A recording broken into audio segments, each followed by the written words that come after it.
બ્રહ્મપુરાણ સાંભળતા સર્વ ભાવિક ભક્તજનોના હૃદયમાં બિરાજમાન પરમાત્માને મારા પ્રણામ. બ્રહ્મપુરાણના અત્યાર સુધીમાં આપણે 27 ભાગ સાંભળ્યા છે. આજે આપણે 28મો ભાગ સાંભળીશું, જેમાં આપણે સાંભળીશું યમલોકના માર્ગ અને 4 દ્વારોનું વર્ણન. હરિ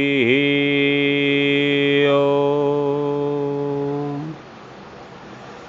મુનિ કહે છે, બ્રહ્મન, તમારા મુખેથી નીકળેલા પુણ્ય ધર્મમય વચનોથી અમને તૃપ્તિ થતી નથી, બલકે વધારે ને વધારે સાંભળવાની ઉત્કંઠા વધતી જાય છે.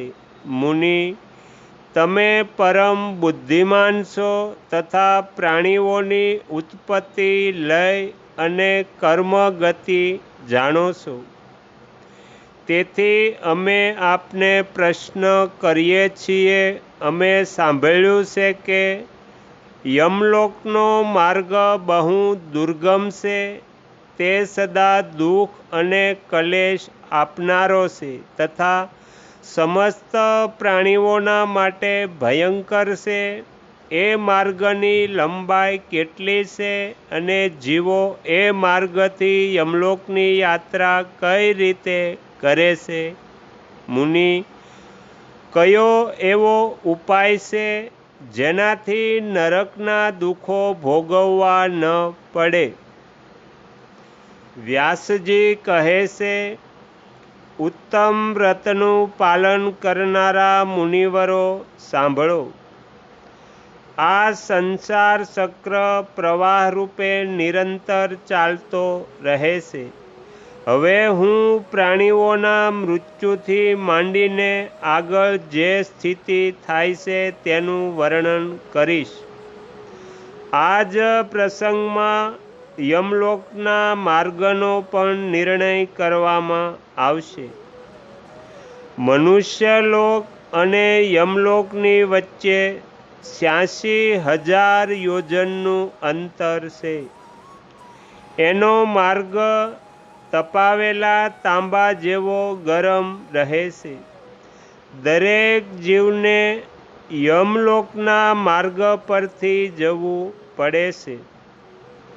પુણ્ય આત્મા પુરુષ પુણ્યલોકમાં અને નીચ પાપાચારી માનવ પાપમય લોકમાં જાય છે.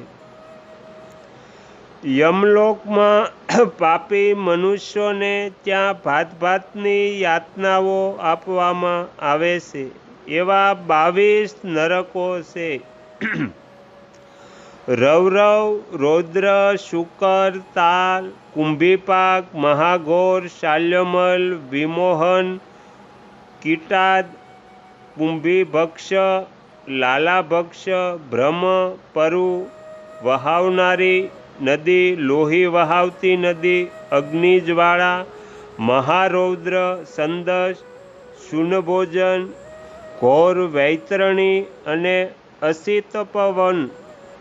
યમલોકના માર્ગમાં ન તો ક્યાંય વૃક્ષની છાયા છે, કે ન તળાવ કે તલાવડી છે, કે ન વાવડી છે, કે ન કૂવો છે, ન પરબ છે, ન ધર્મશાળા છે, ન મંડપ છે, કે ન ઘર છે, ન નદી છે, ન પર્વત છે, તથા ન તો વિશ્રામ કરવા યોગ્ય કોઈ સ્થાન પણ છે, જ્યાં અત્યંત કષ્ટમાં પડેલો ભૂખ્યો તરસ્યો થાકેલો જીવ વિશ્રામ કરી શકે. એ દુર્ગમ પથ પર બધા પાપીઓએ અવશ્ય જવું પડે છે. જીવનું જેટલું આયુષ્ય નિયત છે તે ભોગવી લીધા પછી અનઇચ્છાએ પણ દેહ ત્યાગ કરવો પડે છે. જળ, અગ્નિ, વિષ, સુધા, રોગ અથવા પર્વત પરથી પડવું વગેરે કોઈ પણ નિમિત્તે દેહધારી જીવનું મૃત્યુ થાય છે. પંચ મહાભૂતના આ સુંદર શરીરને છોડીને જીવ પોતાના કર્મ અનુસાર યાતના ભોગવવા યોગ્ય બીજું શરીર ધારણ કરે છે. એને સુખ અને દુઃખ ભોગવવા માટે સુદૃઢ શરીર પ્રાપ્ત થાય છે. પાપાચારી મનુષ્ય એ જ દેહથી ઘણું કષ્ટ ભોગવે છે અને ધર્માત્મા પુરુષ પ્રસન્નતાપૂર્વક સુખ ભોગવે છે.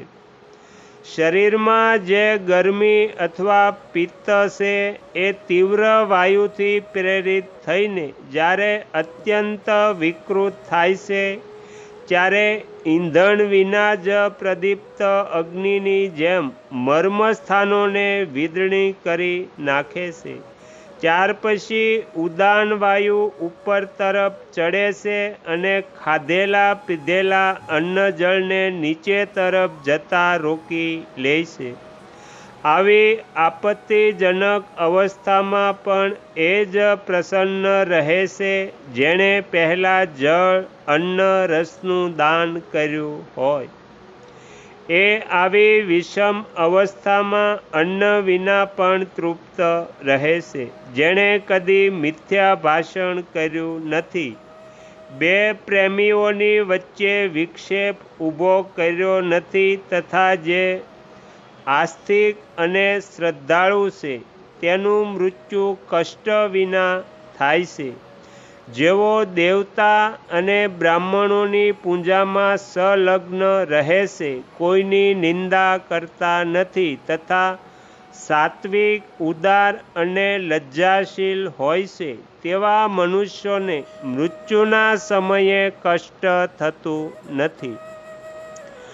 જે કામના, ક્રોધ અથવા દ્વેષના કારણે ધર્મનો ત્યાગ કરતો નથી, શાસ્ત્રની આજ્ઞાનું પાલન કરનાર તથા સૌમ્ય હોય છે, એને મૃત્યુ પણ સુખપૂર્વક થાય છે. જેમણે કદી જળનું દાન કર્યું નથી એ મનુષ્યોને મૃત્યુ સમયે વધારે બળતરા થાય છે તથા અન્નદાન ન કરનારાઓને તે સમયે શુદ્ધાનું ભારે કષ્ટ ભોગવવું પડે છે. જે લોકો ઠંડીના દિવસોમાં ઠંડીનું નિવારણ કરે તેવા પદાર્થોનું દાન કરે છે તેઓ ઠંડીના કષ્ટને જીતી લે છે. જેઓ ચંદનનું દાન કરે છે તેઓ તાપ ગરમીમાં રાહત મેળવે છે તથા જે કોઈ લોકો જીવને ઉદ્વેગ પહોંચાડતા નથી તેમને મૃત્યુ સમયે કોઈ પ્રકારની વેદના થતી નથી. જ્ઞાનદાતા પુરુષ મોહ પર તથા દીપદાન કરનારા અંધકાર પર વિજય મેળવે છે. જે લોકો ખોટી સાક્ષી આપે છે, અસત્ય બોલે છે, અધર્મનો ઉપદેશ આપે છે અને વેદોની નિંદા કરે છે એ બધા મૂર્છાગ્રસ્ત થઈને મૃત્યુ પામે છે. તો અહીંયા બ્રહ્મપુરાણનો 28મો ભાગ સમાપ્ત થાય છે. હવે પછીના વિડીયોમાં આપણે 29મો ભાગ સાંભળીશું.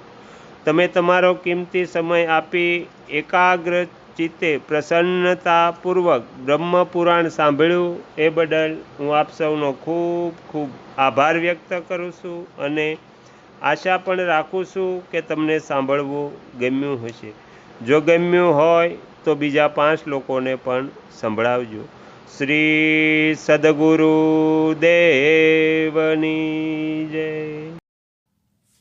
આગળના વિડીયો જોવા માટે આ ચેનલને સબસ્ક્રાઈબ કરો અને જો આ વિડીયો પસંદ આવ્યો હોય તો લાઈક કરો.